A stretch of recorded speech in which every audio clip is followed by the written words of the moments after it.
Hi friends, ఎలా ఉన్నారు? అందరూ బాగున్నారా? నేను కూడా చాలా బాగున్నాను. ఈరోజైతే మనం థర్డ్ క్లాస్లో తెలుగు టెక్స్ట్ బుక్లో ఇవైతే నేర్చుకుందాము. 34-35 పేజ్ నెంబర్. ఇది రెండో లెసన్ అండి. బాలభీమ్ ఉంది. ఇప్పుడు చదువుకోబోతున్నాము. ఒకరోజు కుంతిదేవి తన కొడుకును భుజం మీద ఎత్తుకొని పూల తోటకు పోయి. కుంతిదేవి అనే ఒక ఆమె అలా కొడుకుని బాలభీమ్ని ఎత్తుకొని పోయింది పూల తోటకు. మనం కూడా పోతాం కదా అట్లా. నడుస్తుంటే కాలుకు రాయి తగిలింది. ఆమె అడుగు తడబడింది. చేతులు పట్టు తప్పి పిల్లవాడు పెద్ద బండ మీద పడ్డాడు. ఆ కుంతిదేవి అనేట ఆమె నడుస్తుంది చూడండి.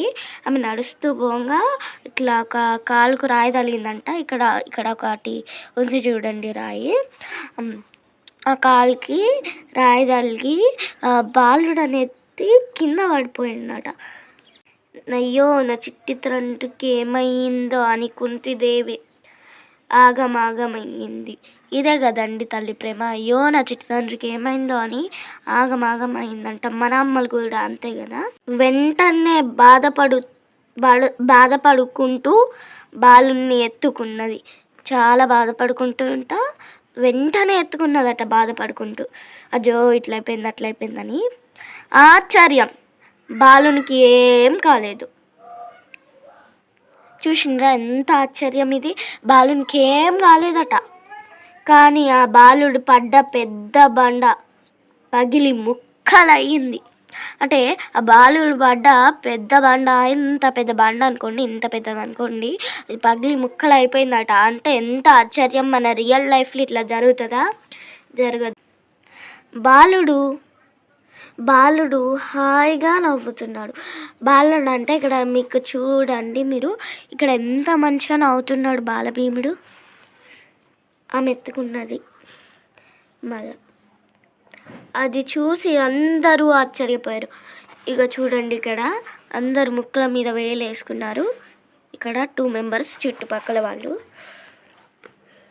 ఆ బాలుని తల్లి కుంతిదేవి ఎంతో ఇష్టంగా ముద్దాడి. ఆమె కుంతిదేవి అనేట ఆమె అలా కొడుకుని ఎంతో ఇష్టంగా ముద్దాడిందంట. ఆ బాలుడే బాలభీముడు. ఇతనే బాలభీముడు అండి, చిన్న పిల్లవాడు. బండను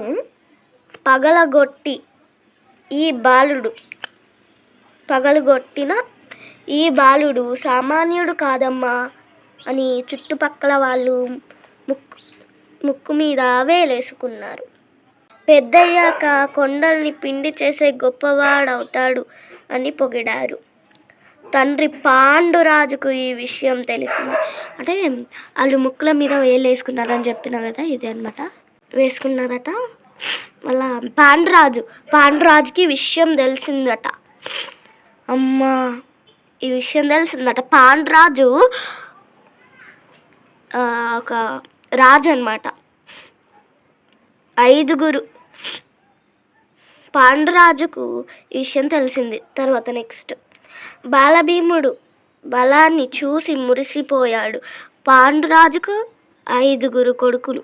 అంటే భీముని బలాన్ని చూసి మురిసిపోయిందంట. మన పేరెంట్స్ కూడా ఇట్లనే కదా, అబ్బా ఇన్ని మార్కులారా అని మెచ్చుకుంటారు. అట్లా మురిసిపోయిందంట మార్కుల్ని చూసి. పాండురాజుకు 5 కొడుకులు అంట. ఇక్కడ 5 కొడుకులు. భీముడు రెండోవాడు. భీముని అన్న ధర్మరాజు, అర్జునుడు, నకులుడు, సహదేవుడు తమ్ముళ్ళు. 5 పంచ పాండవులు అంటారు. ఇది మీరు 4th క్లాస్లో ఇంగ్లీష్ టెక్స్ట్ బుక్లో చూసుకోవచ్చు. ఇక్కడ బాలభీముడు ఉంది కానీ అక్కడ ఏకలవ్య ఉంటుంది. పాండురాజు అన్న ధృతరాష్ట్రుడు. ఆయన హస్తినాపురానికి రాజు. అంటే హస్తినాపురానికి రాజట ధృతరాష్ట్రుడు. ధృతరాష్ట్రునికి 100 కొడుకులు. 100 అంటే మన భాషలో అయితే 100 మెంబర్స్ అనమాట. 100 కొడుకులు. వారిని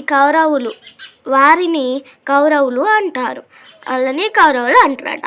కౌరవులు, పాండవులు ఇవన్నీ మనకు తెలుసు. ఇది ఇంతవరకు అయింది ఫ్రెండ్స్. ఇది నెక్స్ట్ వీడియోలో చెప్తా.